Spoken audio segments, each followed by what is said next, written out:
Welcome students, science की class में आपका स्वागत है। मैं आपका साइंस का टीचर साहिल साहू।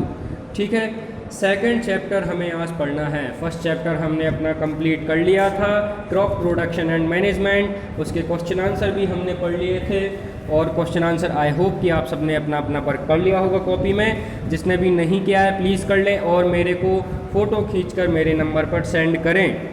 ठीक है, मेरे नंबर पर फ़ोटो खींचकर सेंड करें, मेरे को वर्क दिखाएं। रेगुलर वर्क चेक होना है। ठीक है, तो जिसने भी कॉपी में नहीं किया है वो कर लें। अब आ जाते हैं हम सेकंड चैप्टर पर। सेकंड चैप्टर जो है हमारा microorganism friends and foe. Microorganism friends and foe यानी कि मित्र एवं शत्रु, हमारे दोस्त हैं या हमारे दुश्मन हैं, शत्रु हैं। माइक्रो ऑर्गेनिज्म जो हैं वो हमारे दोस्त हैं कि दुश्मन, ये हम इस चैप्टर में पढ़ेंगे। तो सबसे पहले तो आप ये बताइए कि आपने आसपास अपने प्लांट्स और एनिमल्स तो देखे ही हैं, सबने देखे हैं, है ना। लेकिन प्लांट्स, एनिमल्स और एनिमल्स में ह्यूमन बीइंग्स भी आ जाते हैं। इंसान के अलावा धरती पर और भी जीव पाए जाते हैं। ठीक है, इंसेक्ट्स, बर्ड्स भी पाई जाती हैं, पर एक और जीव पाए जाते हैं, एक और ऑर्गेनिज्म पाए जाते हैं। वो कौन है? वो है माइक्रो ऑर्गेनिज्म। माइक्रो ऑर्गेनिज्म यानी कि सूक्ष्म जीव, हिंदी में इनको कहा जाता है सूक्ष्म जीव। सूक्ष्म जीव यानी कि सूक्ष्म मतलब होता है बहुत ज़्यादा छोटा। क्या होता है? बहुत ज़्यादा छोटा। यानी कि माइक्रो मतलब होता है बहुत ज़्यादा छोटा, इतना छोटा कि आप उसको अपनी आँखों से नहीं देख सकते, अपनी आँखों से उसको नहीं देख सकते। ऑर्गेनिज्म यानी कि जीव, यानी कि जो भी जीव है ना।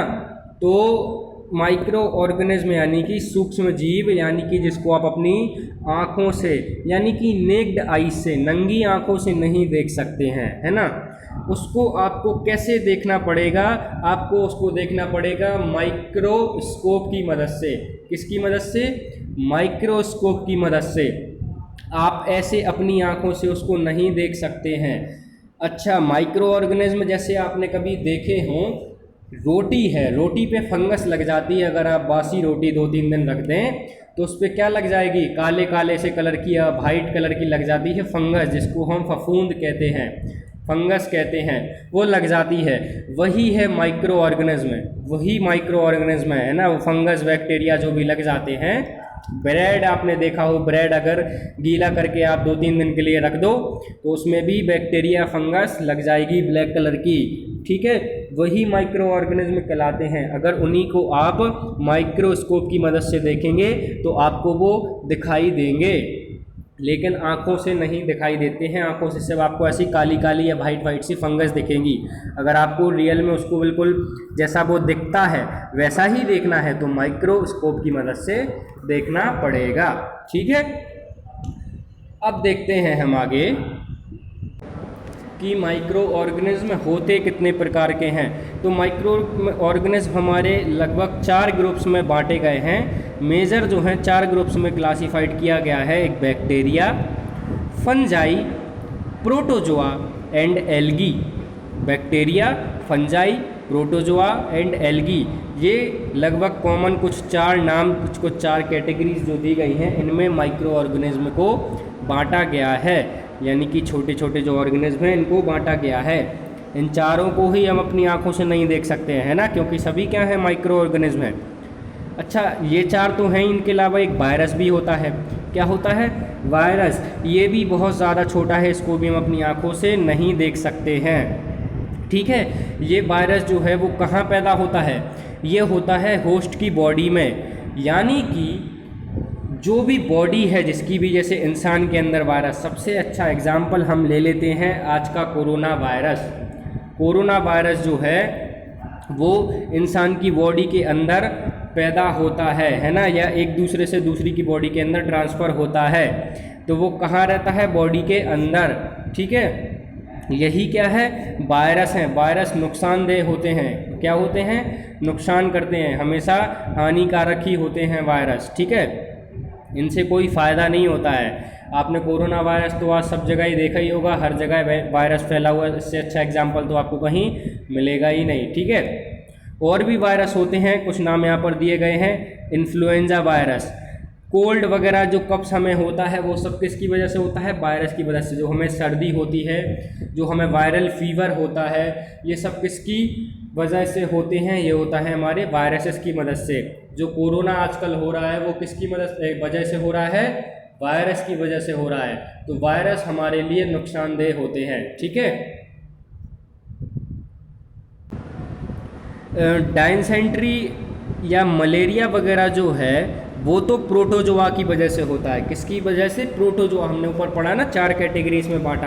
प्रोटोजोआ, उसकी वजह से मलेरिया वगैरह जैसी बीमारियां होती हैं, है ना। टाइफाइड वगैरह, टाइफाइड जो है वो किसकी वजह से होता है? टाइफाइड या ट्यूबरक्लोसिस, जो टीबी हम जिसे बोलते हैं, जिसमें खांसी वगैरह चलती है, टाइफाइड में बुखार आता है, ये सब होता है बैक्टीरिया की वजह से। किसकी वजह से? बैक्टीरियस की वजह से। आपने पिछली क्लासेस में पढ़ा ही होगा माइक्रो ऑर्गेनिज्म के बारे में। अभी हम इसके बारे में और अच्छे से डिटेल्स में पढ़ते हैं। ये देखिए यहाँ पर अगले पेज में इमेजेस जो हैं वो आपको अच्छे से बनाकर दी हुई हैं। ये देखिए, ये बने हुए हमारे बैक्टीरिया। क्या बने हुए हैं? बैक्टीरियास। ये देखिए कुछ इस प्रकार से दिखते हैं आपके बैक्टीरियास। अगर आप माइक्रोस्कोप की मदद से इनको देखेंगे तो आपको ऐसे ही दिखेंगे जैसे यहाँ पर फ़ोटो बनी हुई है। ये फ़ोटो माइक्रो और स्कोप में देखने के बाद ही ली गई है, ठीक है। नीचे देखिए ये एल्गी बनी हुई है। क्या बनी हुई है? एल्गी। हमने 4 ग्रुप्स में डिवाइड किया है ना, protozoa, algae, bacteria, fungi. Algae ये बनी हुई है, ऐसी दिखती है। ये देखिए माउस जैसा दिख रहा है आपको कुछ ऐसा, ये माउस जैसा कीड़ा दिख रहा है, ये एल्गी है, ठीक है। ये जो आपको ये दिख रहा है ऐसी लाइन सी दिख रही है, ये भी क्या है? एल्गी है। दोनों के नाम दिए गए हुए हैं। क्या दिए गए हुए हैं? नाम दिए गए सबके। सबसे पहला दिया गया है हमारा क्लेमाइडोमोनास। क्या दिया गया है? क्लेमाइडोमोनास। दूसरा हमारा दिया गया है, इसका नाम क्या है? स्पाइरोगायरा। क्या नाम है? स्पाइरोगायरा। फिर यहाँ पे देखिए अमीबा दिया गया है। क्या दिया गया? अमीबा। इसका कोई भी शेप नहीं होता है, आड़ा टेढ़ा जैसा भी। ये तो एक शेप में है, ये भी एक शेप में है। अमीबा को कोई भी शेप नहीं होता, आड़ा टेढ़ा कैसा भी शेप हो सकता है। ये दिया गया है पैरामेशियम, ठीक है, ऐसा दिखता है पैरामेशियम, ठीक है। नीचे देखिए और दिए गए ब्रेड माउल्ड, जो कि ब्रेड वगैरह पे जो फफूंद वगैरह जो लग जाती है वही है ये, ठीक है। ये पेनिसिलम है, ठीक है। ये दिए गए हैं, क्या दिए गए हैं? एस्परगाइलस, इसको पढ़ते हैं एस्परगाइलस, ये एस्परगाइलस इसका नाम है, ठीक है। तो ये कुछ बैक्टीरिया, फंजाई, इन सब के नाम हमें दिए गए हैं। अगले पेज पे की अगर आप देखेंगे तो ये कि यहाँ पर बना हुआ है, ये कहलाते हैं वायरस। ऐसे दिखते हैं वायरस, देखिए वायरस जो है नुकसान करते हैं, ऐसे दिखते हैं। ये वायरस बना हुआ है एक, ये एक बना हुआ है, ऐसे ही कुछ कोरोना बना रहता है ना। कोरोना बस ये यहाँ पर ये हेक्सागोन शेप में है, कोरोना ऐसा गोल रहता है और उसमें ये ऐसे कांटे से निकले हुआ था। हमने आपने कोरोना देखा होगा, धतूरे जैसा दिखता है ना। तो ये वायरस जो है वो कुछ ऐसे ही दिखते हैं। अब हम देखते हैं कि फ्रेंडली माइक्रो ऑर्गेनिज्म कौन कौन से हैं जो कि हमारी मदद करते हैं, है ना। तो आपने देखा होगा जो दही जमाया जाता है, जो ब्रेड बनाया जाता है, जो केक बनाया जाता है, इन सब में मदद करते हैं बैक्टीरियाज। क्या मदद करते हैं? बैक्टीरिया। माइक्रो ऑर्गेनिज्म जो हैं वो इन सब में मदद करते हैं। अगर ये बैक्टीरियाज माइक्रो ऑर्गेनिज्म नहीं होंगे, फंजाई वगैरह ये सब नहीं होंगे तो ये सब चीज़ें नहीं बन पाएगी, ठीक है। पर्यावरण को स्वच्छ रखने में भी इनका मदद किया जाता है ना। जैसे कि आसपास हम वेस्ट डला हुआ होता है, गाय का वेस्ट हो गया, डॉग का वेस्ट हो गया, है ना, जो भी वेस्ट मटेरियल वो करते हैं उसको डिकम्पोज करने में, सब्जियों के छिलके वगैरह या जो भी हम कुछ बाहर फेंक देते हैं खाने की चीज़ें, उस सब को डिकम्पोज कौन करता है? बैक्टीरिया ही करता है। कौन करता है? बैक्टीरिया। और ये माइक्रो ऑर्गेनिज्म छोटे छोटे बैक्टीरिया, फंजाई, ये सब ही डिकम्पोज करते हैं, उसको नष्ट करने में मदद करते हैं। आपने देखा होगा खाद डाली जाती है, जो खाद है वो खाद कैसे बनाई जाती है? भैंस के, गाय के गोबर से, और बाकी जो मरे हुए प्लांट वगैरह हैं उनको एक गड्ढे में, खाली गड्ढे में डाल दिया जाता है। हमने पिछले चैप्टर में पढ़ा ना। तो उसको डिकम्पोज करने का काम कौन करता है? यही माइक्रो ऑर्गेनिज्म, है ना। तो माइक्रो ऑर्गेनिज्म हमारे दोस्त भी हैं। अगर ये नहीं होंगे तो ये सब चीज़ें कैसे होंगी? दही जो है, दही में क्या पाया जाता है? दही पता कैसे बनता है? दूध को ही दही जमता है। दूध में अगर आप थोड़ा सा जाम डाल दें, है ना, थोड़ा सा जाम के लिए आप थोड़ा सा दही उसमें छाछ मिक्स कर दें तो शाम तक या एक दिन के बाद वो दही जम जाएगा। कैसे जमता है? इसमें एक लैक्टोबैसिलस नाम का बैक्टीरिया होता है। कौन सा? लैक्टोबैसिलस नाम का बैक्टीरिया पाया जाता है जो दूध को दही में कन्वर्ट कर देता है। किसको? दूध को दही में कन्वर्ट कर देता है लैक्टोबैसिलस बैक्टीरिया। यहाँ पर नीचे इसकी स्पेलिंग दी गई हुई है, देख सकते हैं आप। लैक्टोबैसिलस बैक्टीरिया दूध को दही में कन्वर्ट कर देता है। तो अगर ये बैक्टीरिया नहीं होगा, माइक्रो ऑर्गेनिज्म नहीं होंगे, तो फिर दूध का दही कैसे जमेगा, केक कैसे बनेगा, ब्रेड कैसे बनेगा, है ना। आगे हम पढ़ते हैं। अच्छा, ऊपर हम एक चीज़ देखना भूल गए, where do microorganism lives. ये माइक्रो ऑर्गेनिज्म रहते कहाँ हैं? ये छोटे छोटे जीव कहाँ रहते हैं? तो ये माइक्रो ऑर्गेनिज्म सिंगल सेल भी हो सकते हैं और मल्टी सेल।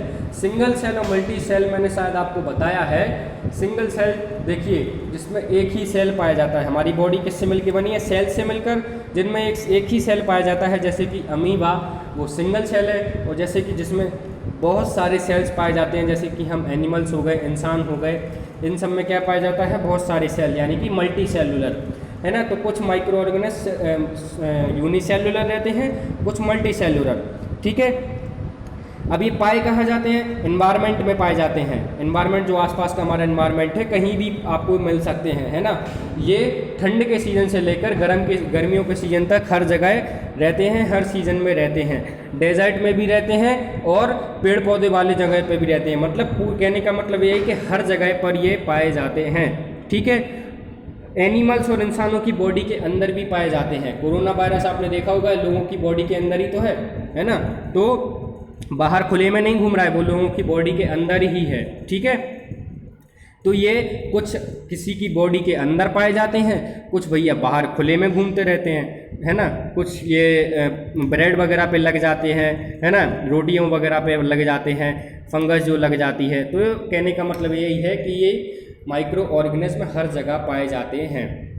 आपके फर्श पे भी पाए जा रहे हैं, आपके फर्श पे भी माइक्रो ऑर्गेनिज्म पाए जा रहे हैं। तभी तो हम फिनाइल वगैरह से, लाइजॉल वगैरह से अपने फर्श को साफ करते हैं, है ना, ताकि पूरे बैक्टीरिया और वायरसेस वगैरह मर जाएं। हमारे हाथों के ऊपर भी पाए जा रहे हैं, इसलिए हमें सैनिटाइज़र का उपयोग टाइम टाइम पर करना चाहिए। कुछ कुछ देर में आप सैनिटाइज़र का यूज़ करते रहिए, ताकि जो जर्म्स हैं, जो बैक्टीरिया वगैरह हैं, वो आपके हाथों पर पैदा ना हो पाए और वहीं पर मर जाएं, ठीक है। आपके मुंह में भी इतने सारे बैक्टीरिया हैं। आपके मुंह में जितने बैक्टीरिया हैं ना, उसकी उतनी तो इस वर्ल्ड की पॉपुलेशन नहीं है। इतने तो आपके मुंह में बैक्टीरिया हैं बस। जितनी इस वर्ल्ड की पॉपुलेशन नहीं है, उतने आपके मुंह में बैक्टीरिया पाए जा रहे हैं। तो बैक्टीरिया ये बहुत छोटे छोटे होते हैं, है ना। इतने सारे भरमार मात्रा में पूरी दुनिया में पाए जाते हैं, हर जगह हैं, है ना। बॉडी के अंदर, बॉडी के बाहर, एनवायरनमेंट में, हर जगह। अब अगला पेज हम देखते हैं। अच्छा, एक और एग्जाम्पल समझिए। एक और एग्जाम्पल ये कि आपने कभी देखा होगा कि आपके घर पर जब इडली या डोसा बनाया जाता है, तो मम्मी जो है वो चावल को पीसकर उसका खमीर उठवाती है। क्या उठाती है? खमीर। खमीर उठता है ना, ईस्ट जिसको हम कहते हैं। क्या बोलते हैं उसको? ईस्ट, यानी कि खमीर उठना। वो भी किस चीज़ की मदद से होता है? वो भी भाई हमारा बैक्टीरिया की मदद से ही होता है। अगर हमारे बैक्टीरिया नहीं होंगे तो खमीर नहीं उठेगा। जब भी कभी मम्मी इडली या डोसा बनाए तो आप देखना, चावल को पीसकर दाल के साथ और वो रख देती हैं रात भर के लिए। सुबह तक उसमें खमीर उठ जाता है, उसमें बेकिंग पाउडर वगैरह मिला दिया जाता है, फिर उसमें क्या हो जाता है? ईस्ट आ जाता है। ईस्ट उठाता है, यानी कि खमीर उठाता है, ऊपर बिल्कुल उठाता है ना, खमीर। तो वो भी किस चीज़ की मदद से होता है? बैक्टीरिया की मदद से ही होता है। अब हम देखते हैं कि कमर्शियल इसका यूज़ क्या है, यानी कि व्यापार, यानी कि व्यापार के लेवल पर अगर हम इसको देखें तो उसका क्या उपयोग होता है। वाणिज्य क्षेत्र में अगर हम देखें, जिसको व्यापार क्षेत्र भी कहते हैं, तो वहाँ पर माइक्रो ऑर्गेनिज्म कैसे काम करता है। तो भैया, जो हमारी शराब बनाई जाती है, एल्कोहल बनाया जाता है, एसिडिक एसिड बनाया जाता है, एसिटिक एसिड जिसको हम विनेगर भी कहते हैं, है ना, ये सब किन चीज़ों से बनाया जाता है? ये सब बनाया जाता है हमारा माइक्रो ऑर्गेनिज्म की मदद से। तो कहने का मतलब यही है कि माइक्रो ऑर्गेनिज्म के बिना बहुत सारी चीज़ें रुक जाएंगी, है ना, बहुत सारी चीज़ें नहीं प्रोवाइड होंगी हमें, है ना। ईस्ट जो मैंने अभी आपको एग्जांपल बताया, ईस्ट भी एल्कोहल और वाइन के यूज़ में यानी कि प्रोडक्शन में यूज़ होता है। एल्कोहल जो वाइन बनती है, जो शराब बनती है, वो किसकी मदद से बनती है? ईस्ट की मदद से, माइक्रो ऑर्गेनिज्म की मदद से। ठीक है। For this purpose yeast is grown on natural sugar present in grains like barley, wheat, rice, crushed fruit juice. ये शराब बनाने के लिए, जो शराब है उसको बनाने के लिए, एल्कोहल को बनाने के लिए, वाइन को बनाने के लिए ईस्ट को उगाया जाता है। ईस्ट को उगाया जाता है कहाँ कहाँ पर? शुगर के ऊपर, ग्रेन्स वगैरह पे हैं। जैसे कि ग्रेन्स कौन कौन से हो गए? बाजरा हो गया, गेहूँ हो गया, चावल हो गए, है ना, फ्रूट जूसेस हो गए, फ्रूट्स के जूस हो गए। इन सब में ईस्ट को उगाया जाता है, माइक्रो ऑर्गेनिज्म को उगाया जाता है, ताकि उससे क्या बन जाए? वाइन बन जाए, एल्कोहल बन जाए। ठीक है। आगे देखिए, this is the smell of alcohol as sugar has been converted into alcohol by yeast. This process of conversion of sugar into alcohol is known as fermentation. भैया आपको एल्कोहल में से क्या आती है? स्मेल आती है कि नहीं आती है ना? तो जो वही है जो शुगर को कन्वर्ट कर दिया गया है एल्कोहल में, किसके द्वारा? ईस्ट के द्वारा। ईस्ट के द्वारा शुगर को एल्कोहल में कन्वर्ट कर दिया जाता है। उसी प्रोसेस को बोलते हैं फर्मेंटेशन। एल्कोहल बन जाता है और साथ में उसमें से स्मेल भी आने लगती है। आया समझ में? तो ये सब किसकी मदद से हो रहा है? माइक्रो ऑर्गेनिज्म, सूक्ष्म जीव की मदद से, ईस्ट की मदद से। लैक्टोबैसिलस कर्ड बनाने में मदद करता है। जब कभी आप बीमार पड़ते हैं, अगर आपने देखा होगा कभी आप बीमार भी पड़ते हैं, तो आप जाते हैं डॉक्टर के पास। डॉक्टर आपको इंजेक्शन वगैरह देता है, जैसे कि पेनिसिलिन का इंजेक्शन वगैरह आपको देता है ना, कैप्सूल वगैरह आपको देता है। तो ये जो कैप्सूल, जो पेनिसिलिन वगैरह है, जो भी दवाइयाँ हैं, एंटीबायोटिक्स देता है आपको डॉक्टर। क्या देता है? एंटीबायोटिक्स देता है। इन चीज़ों में किन चीज़ों से मिलके बनते हैं ये एंटीबायोटिक्स? ये जो पेनिसिलिन इंजेक्शन हो गया, कुछ एंटीबायोटिक्स के नाम नीचे यहाँ पर लिखे हुए हैं, स्ट्रेप्टोमाइसिन, टेट्रासाइक्लिन, एरिथ्रोमाइसिन। ये सब जो बनते हैं, ये सब बनते हैं हमारे माइक्रो ऑर्गेनिज्म की मदद से।